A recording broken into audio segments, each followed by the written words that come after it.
satu malaikat, satu orang malaikat Allah Azza wa Jalla, antara telinga dengan pundaknya adalah perjalanan 70.000 perjalanan burung. Anda apa kerdil, tidak ada artinya. Anda wahai manusia kecil di mata Allah Azza wa Jalla dan dibandingkan makhluknya. Dan Allah mengkhususkan malaikat-malaikatnya untuk Anda. Ini malaikat akhsyabain. Malaikat akhsyabain, ketika butiran-butiran batu dilempar oleh wanita-wanita dan orang-orang gila, orang-orang Taif melempar manusia yang termulia yaitu Rasulullah, dilempar berdarah. Apa kata Rasulullah SAW? Apa pula kesalahanku? Aku menyampaikan kebenaran, mereka melemparku dengan batu. Aku mengantarkan mereka kepada surga dan mereka menginginkan neraka. Aku mengantarkan kepada mereka kebaikan, mereka suguhkan keburukan. Akan tapi kalau hanya untuk redamu ya Rabb, maka aku tidak peduli. Yang aku pedulikan hari ini dan untuk selamanya agar engkau tidak murka kepada aku. Illam yakun bika ghadabun fala ubali. Sekiranya engkau tidak murka kepada aku, maka apa peduliku dengan luka yang ada di kaki ini bekas batu? Tidak ada peduli. Tak peduli. Apa pula peduliku dengan orang-orang yang mengusir? Aku menyampaikan kebenaran. Datang malaikat akhsyabain. Wahai Muhammad, sesungguhnya Allah telah memerintahkanku untuk menyuruh apa yang kau kehendaki untuk orang Taif.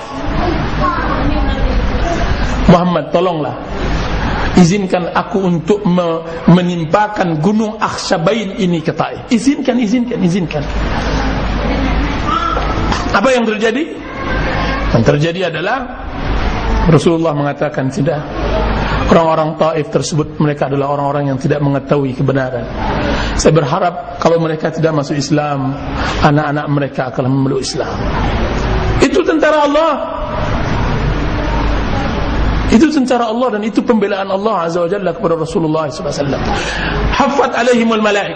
Kalau seandainya malaikat yang begitu besar, apa pula yang kita takut? Sebagian orang merasa percaya diri dengan kursi kecil ini aja, karena kedudukan jabatannya. Alangkah hinanya dia, alangkah kerdilnya otaknya.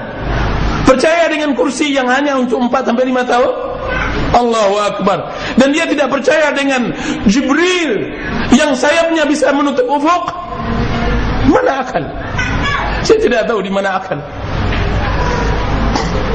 Percaya pula dia dengan kekuasaan yang hanya sejengkal dari ujung ke ujung, yang dia merasakan bahwa orang yang ada di kampung tersebut dia yang memiliki, dan dia tidak percaya kepada zat yang memiliki semua hati dan semua makhluk. Berapa banyak Firaun percaya dengan kekuasaannya dari ujung Mesir, Dia yang mengatakan alaysa hadhil anharu tajri min tahti. Sudah cukup, tidak cukupkah oleh kalian percaya kepada aku bahwa sungai Nil ini mengalir di bawah kekuasaanku?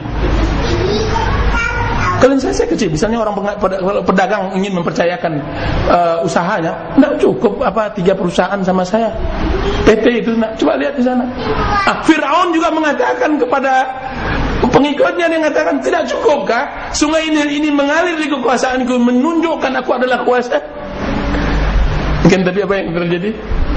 Allahu Akbar. Yang terjadi adalah sebaliknya. Firaun tidak memiliki apa-apa termasuk Nil. Sungai Nil itu pula yang menenggelamkannya di Laut Merah. Ucapan yang diucapkan itu, jabatan itu pula yang menenggelamkannya sehingga Allah cabut kemasyhurannya. Allah dulu lantakkan, Allah jatuh. Berapa banyak yang begitu? Berapa kejadian lampau? Terjadi perzinahan, tidak dia sangka itu. Hilang. Dia berbangga dengan sesuatu yang fana. Sudah itu tidak merasakan sesuatu yang baka, yaitu Allah Azza wa Jalla dan tentaranya. Nazalat alaihimus sakinah wa ghasyat umur rahmah wa haffat alaihimul malaika. Sudah cukup ya Allah, cukup. Setengahnya saja saya sudah akan datang pengajian lagi. Sudah cukup? Nah, belum. Saya tidak peduli kepada hamba-hambaku. Aku akan berikan rahmat, aku akan liputi kepada mereka kasih sayangku. Akan aku tambah lagi wa dzakarallahu fi man indah. Aku akan sebutkan dirinya di makhluk-makhluk yang ada di sisiku. Aku akan sebut terus, sebagaimana sebutan seorang raja yang mencintai rakyatnya. Dia sebut.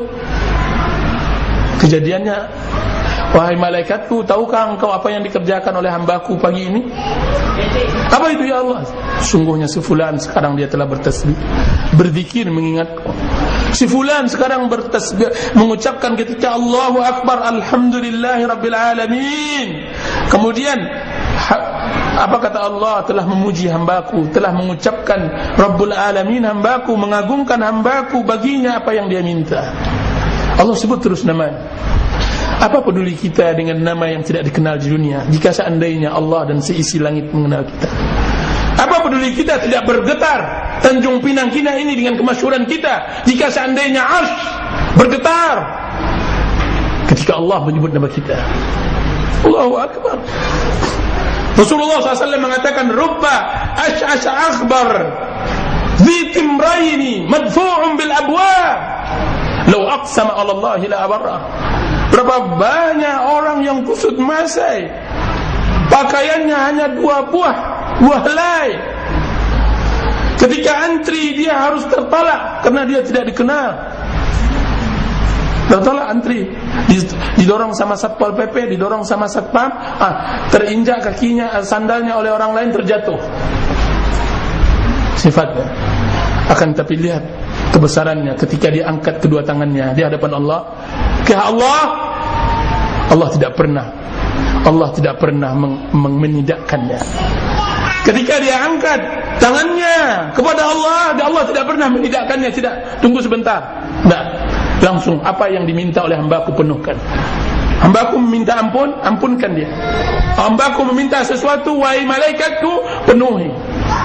Hamba itu ketika hujan tidak turun, ketika dia katakan wahai hujan turunlah, maka dia akan turun.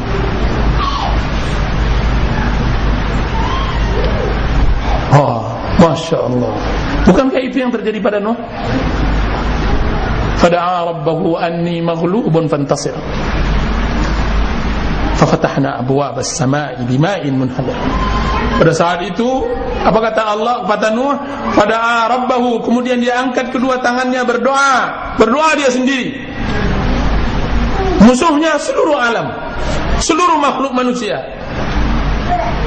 Anni maghlubun fantasir. Ya Allah, aku kalah di dalam berperang, maka menangkanlah. Aku sudah berperang 1000 tahun, aku kalah. Bukankah engkau tempat bersandar yang kokoh, maka menangkanlah. Bukankah engkau telah menjanjikan kekuasaan, kebenaran bagi hamba-hambamu yang membelamu, maka menangkanlah. Fantasir. Apa yang terjadi? Fafatahna abwabas samai bima'in. Kami bukakan pintu langit dengan air yang mencurah. Akibat doa 2 tangan yang lemah Nabi Nuh. Tangannya lemah, akan tapi suaranya yang terdengar di atas arsy. Zakarallahu fi man imda.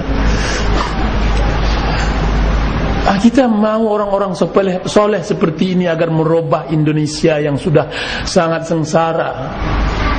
Tak lihat sama bapak-bapak kaum muslimin, kapalan-kapalan tangan dari petani-petani tersebut menangis merintih. Tak tahu apa yang mereka lakukan. Bekerja sudah cukup, dari pagi sampai sore, sampai tidak pandai mengenal Allah, tidak ada waktu untuk sholat. Akan tapi yang mereka peroleh apa?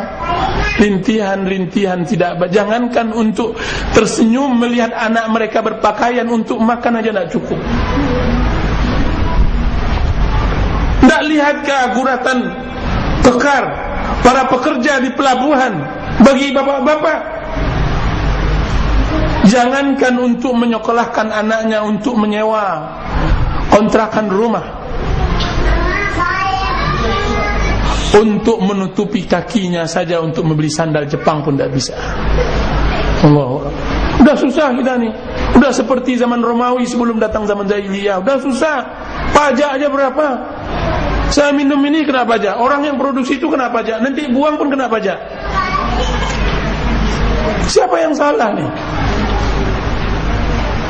Iya kan? Pajaknya udah berlipat-lipat. Uang kita juga nggak bisa nyalain pemerintah kok. Uang mereka juga butuh, kasnya habis, nggak terisi. Musibah datang, coba lihat kata Pak SB, coba lihat nggak ada kas lagi, habis. Mau diapain? Disumpah serapah pun juga nggak ada manfaatnya. Terus apa yang perlu kita lakukan ya Rabb? Ya perlakukan menjadi orang-orang, menciptakan orang-orang yang saleh, menciptakan orang-orang yang saleh. Ketika dia angkat, ya Allah perbaiki negara kami ini, Allah kabulkan muslim. Allah berdoa, sudah berjuta-juta orang berdoa untuk perbaikan masyarakat, tidak juga dikabulkan oleh Allah Azza wa Jalla. Sudah berapa salawat diangkat kepada Allah, sudah berapa tabligh akbar dan muzakarah, dan sudah berapa tolak bala yang kita hidupkan. Mana mustajab yang di depan Allah Subhanahu wa taala?